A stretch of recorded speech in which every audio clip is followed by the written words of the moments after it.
आजचा दिवस माझ्यासाठी खूप अवघड दिवस आहे. मला हे सगळं बोलत असताना माझा मागच्या 10-12 वर्षाचा संघर्ष आठवतोय. मी बीड जिल्ह्यातल्या गेवराई तालुक्यातल्या गोदाकाठच्या निरगाव या अत्यंत छोट्या गावामध्ये जन्मलेली मुलगी होते. माझ्या कुटुंबाला कुठलीही राजकीय पार्श्वभूमी नाही. माझे वडील साधे ग्रामपंचायतचे सदस्य सुद्धा नाही. पण मी जे शेतकऱ्यांसाठी काम करत होते त्याच्यामुळे मला वयाच्या 21व्या वर्षी पंचायत समिती सदस्य म्हणून त्या ठिकाणी निवडून दिलं गेलं.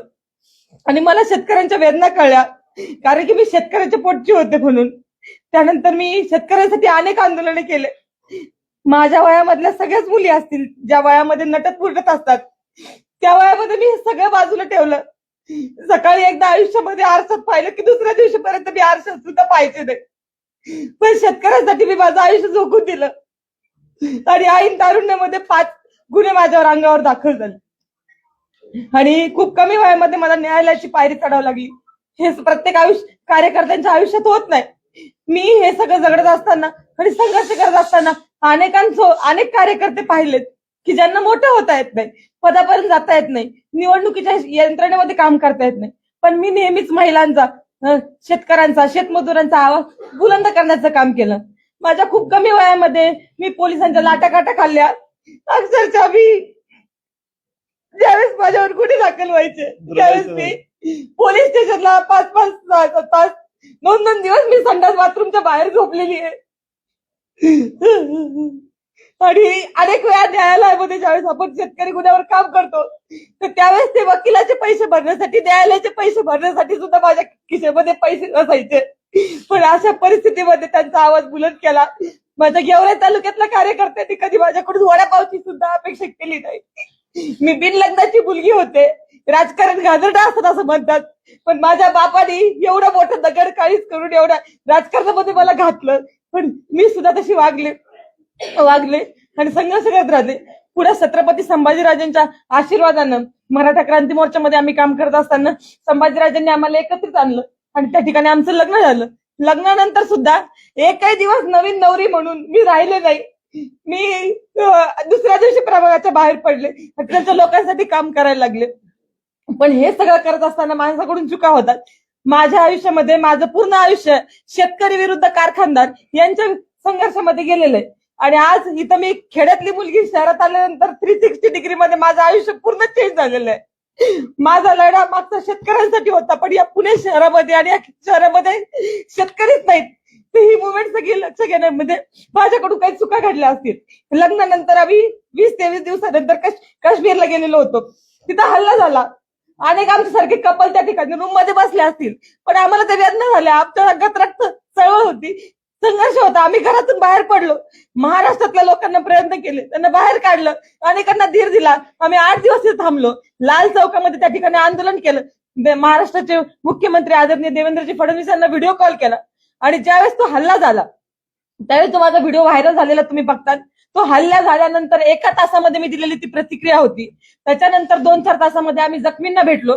त्यांना मी विचारलं की काय परिस्थिती झाली. त्यावेळेस त्यांनी मला सांगितलं. त्यावेळेस देशभरामध्ये काहीच वातावरण नव्हतं या विषयाच्या संदर्भामध्ये. त्यावेळेस मी ती क्लिप दिलेली होती, कारण की मला असं म्हणायचं होतं की दहशतवाद्यांना आपल्या देशामध्ये कुठेतरी हिंदू मुस्लिम करायचंय आणि आपल्या देशाची एक अखंडता ही मोडून काढायची आहे. आणि म्हणून मी त्या ठिकाणी तसं म्हटले.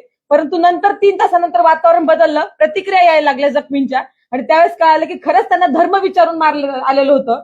परंतु वरच्या लेवलला पक्षाच्या मोठ्या मोठ्या घडामोडी घडत असतात, त्याचा विक्टीम मी झाले. आणि त्यानंतर तो व्हिडिओ एवढा पसरला की नंतर मी भूमिका सांगितली माझी की हो, पहलगामचा आणि काश्मीरचा हल्ला हा फक्त धर्म विचारूनच झालेला आहे. परंतु मी ज्या पॉवरफुली ती भूमिका मांडली ती पॉवरफुली नंतर खाली जाऊ शकली नाही, कारण की मीडियाच्या माध्यमातून निगेटिव्ह गोष्टीला जेवढं पसरलं जातं तेवढं पॉझिटिव्ह गोष्टीला पडावा दिला जात नाही. आणि त्याचा विक्टीम मी झाले. आणि सोशल मीडियाच्या माध्यमातून त्याचा विक्टीम मी झाले. आणि त्याच्यामुळे ही सगळी घटना घडली. माझी भूमिका तिथपर्यंत पोहोचू शकली नाही. अनेकांना गैरसमज निर्माण झाले. आज पुन्हा मी प्रभाग क्रमांक 1 आणि 2 ची तयारी करत असताना सहन होत नाही की सामान्य घरचे मुलं की हे इथपर्यंत जातायत, लढतायत, उमेदवारी आणतात, हे अनेकांना सहन होत नाही. आणि त्याच्यामुळे प्रभाग क्रमांक 2 मधले जे काही पूर्वीचे उमेदवार असतील, आमचे विरोधक असतील, ज्यांना पिढ्यानपिढ्या राजकारण करायचंय, त्यांना हे सहन होत नाही की 8 महिन्यामधून आलेली मुलगी इथं या 8 महिन्यामध्ये एखादी मुलगी येते. भारतीय जनता पार्टीची उमेदवारी मी होते. त्यांनी पूर्ण प्रकारे प्रभाग क्रमांक 2 मधून निगेटिव्ह व्हिडिओ बनवले. त्याचबरोबर मी मराठा आरक्षण चळवळीमध्ये काम करत असताना त्यावेळेस आम्हाला राज्याचे मुख्यमंत्री आदरणीय देवेंद्र फडणवीसांना मराठा समाजाच्या भावना व्यक्त करण्याची संधी भेटत होती. मुंबईमध्ये पहिल्यांदा मराठा क्रांती मोर्चा झाला, त्यावेळेस मी वयाचे 20व्या वर्षी असेल. त्या समाजाच्या भावना मी मुंबईच्या त्या स्टेजवर मांडल्या. त्यावेळेस माझ्याकडून समाजाच्या भावनेच्या व्यतिरिक्त आदरणीय देवेंद्रजी फडणवीस यांच्याबद्दल खालच्या भाषेमध्ये एकही शब्द बोलला गेला नव्हता. पण कुणीतरी एक मुलगी होती क्रांती मोर्चातली, तिच्या तोंडातून असं वाक्य गेलेलं आहे की देवेंद्र फडणवीस साहेब, मी मराठा आरक्षण मागते, तुमची बायको मागत नाही. तर हे वाक्य माझ्या तोंडातील नाही, हे वाक्य कुणीतरी इतर मुलीने बोललेलं आहे. परंतु आज ते माझ्या तोंड घशी पाडलेलं आहे आणि हे मीच बोलला सांगते. मी वारंवार सांगतेय की हे वाक्य माझं नाही, मी व्हिडिओ रिलीज करते. परंतु ही जी प्रभागातली टीम आहे विरोधकांची ट्रोलर्स करणारी, ही मोठ्या प्रमाणामध्ये फैलवत चाललेली, ह्याचा विक्टीम, ह्याचा बळी मी आज ठरलेलं आहे. मला सगळ्यांना एकच विनंती करायची की सामान्य कुटुंबातून येऊन हे करणं. राहुल गांधींचा एक फोटो माझ्यासोबत व्हायरल होतोय आणि मी कुठेतरी त्यांच्या मुवमेंटमध्ये आहे आणि भाजपमध्ये मला एंटर केलं असं पण पसरवलं जातंय. मी शेतकरी संघटनेत काम करत होते. राहुल गांधींचा व्हिडिओ बघा, आज पण माझ्या छातीला शेतकरी संघटनेचा बिल्ला आहे आणि मी त्यांच्याकडे घेऊन कापूस घेऊन गेलेले.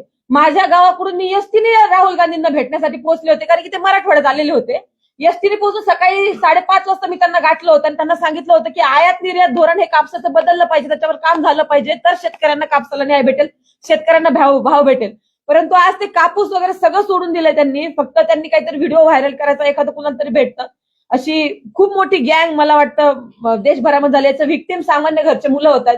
एक तर कार्यकर्ता कुणी आपल्या सामान्य घरात लढणारा तिथपर्यंत पोहोचत नाही.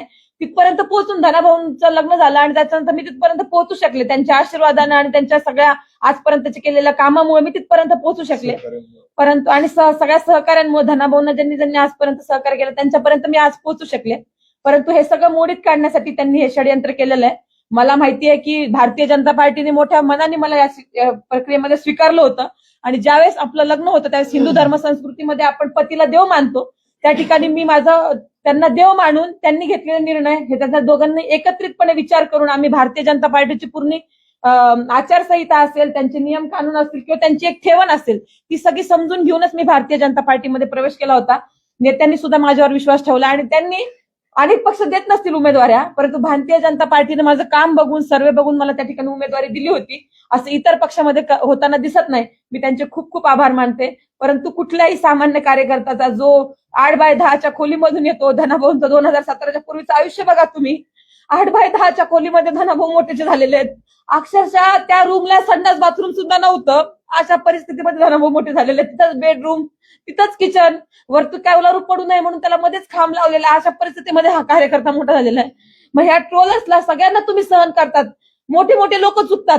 मी म्हणत नाही की मी चुकले नाही. पहलगामच्या प्रकरणामध्ये मी चुकले असेल, माफी पण मागितली, मी दिलगिरी व्यक्त केलेली आहे. अनेक मोठे मोठे लोक चुकतात, पण त्यांना तुम्ही ट्रोल करत नाही. तुमची शिक्षित बरं, सामान्य माणसाचा बळी घेताना तुम्हाला एक पोस्ट टाकणं, संघर्ष करणं, गुन्हे दाखल करून घेणं याच्यापेक्षा खूप पलीकडचं असतं हे. जस्ट मोबाईल हातामध्ये घेऊन पोस्ट टाकणं, ती व्हायरल करणं एवढं सोपं हे आयुष्य नसतं. मुलीचं तरी कायमच नसतं.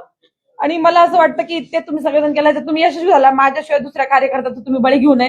पण जसा माझा बळी गेलाय, मला जाणीव आहे की प्रभाग क्रमांक 1 मध्ये मी तयारी करत होते, पण प्रभाग क्रमांक 2 मध्ये ज्यावेळेस मला उमेदवारी भेटली त्यावेळेस सुभाष भाऊ चव्हाण असतील, माझी छोटी बहीण म्हणेल मी तिला, ती पण मी जसे बिना लग्नाचे असताना राजकारण करत होते, बिना लग्नाची बापाचे आधारण राजकारण करणारी आदिती बाबर, तिला ही उमेदवारी भेटणार होती, पण ती मला भेटली. ती माझी बहिणीसारखी आहे, मी तिच्या वेदना कळू शकते. ती सुद्धा एका लढणाऱ्या बापाची मुलगी आहे. तिच्यावर माझ्याकडून अन्याय झाला, तिचे मी खूप खूप मागे मारते. पण भविष्य काळामध्ये जिथं कुठं मला यांना संधी देण्याचा प्रयत्न होईल त्यावेळेस मी सक्षमपणे माझा सगळा त्याग करून त्यांच्या पाठीशी उभा राहील. आज असं म्हणलं जाते की प्रभाग क्रमांक 2 मध्ये ह्यांना पॅनल कमकुवत करायचा होता म्हणून त्या ठिकाणी केलंय.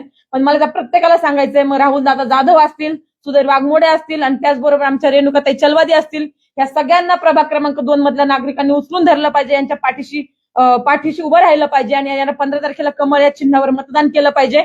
हे सगळं बाजूला सांगून मला एकच सगळ्यांना विनंती करायची आहे की मी भारतीय जनता पार्टीची आता कार्यकर्ता झालेली आहे. मी या पक्षामध्येच काम करणार आहे. सगळ्या संघ परिवाराने मला मोठ्या मनाने समजून घेतलं. अतिशय चांगली लोक आहेत ती, त्यांनी माझी भूमिका समजून घेतली आणि त्यांच्यासोबत मला काम करायचं. संघ परिवाराने मला समजून घेतलं आणि महाराष्ट्रामधल्या हिंदुत्ववादी संघटनांनी सुद्धा मला विनंती करायची की इथून पुढच्या काळामध्ये मला हिंदुत्वासाठी, मी स्वतः हिंदू आहे, हिंदुत्वासाठी मला काम करायचं. तुम्ही सगळ्यांनी मला सामावून घ्यावं. आणि खेड्यातली मुलगी आहे मी, चुकली असेल, शहरातल्या सगळ्या गोष्टी समजून घ्यायला मला वेळ लागेल.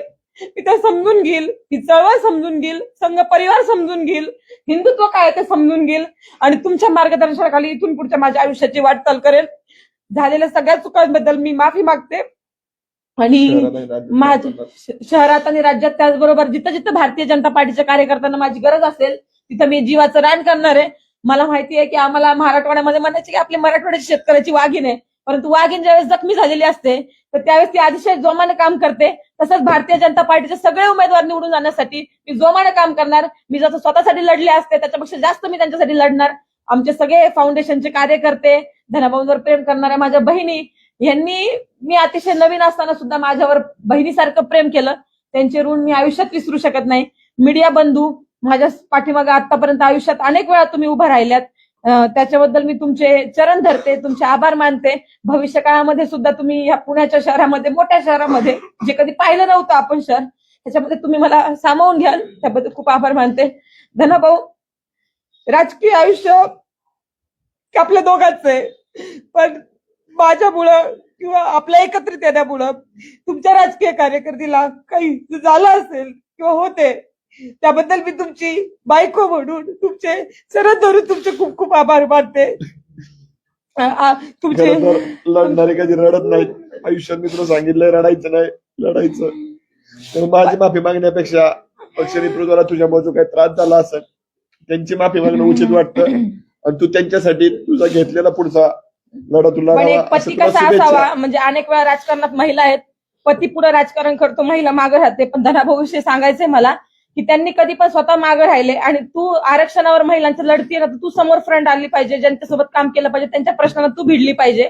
आरक्षणातली बाहुली म्हणून त्यांनी माझा कधीच वापर केला नाही किंवा त्यांचा पुरुषार्थ कधी त्याच्यामध्ये आडवा आला नाही. त्यांचे चरण धरते मी. एकच सांग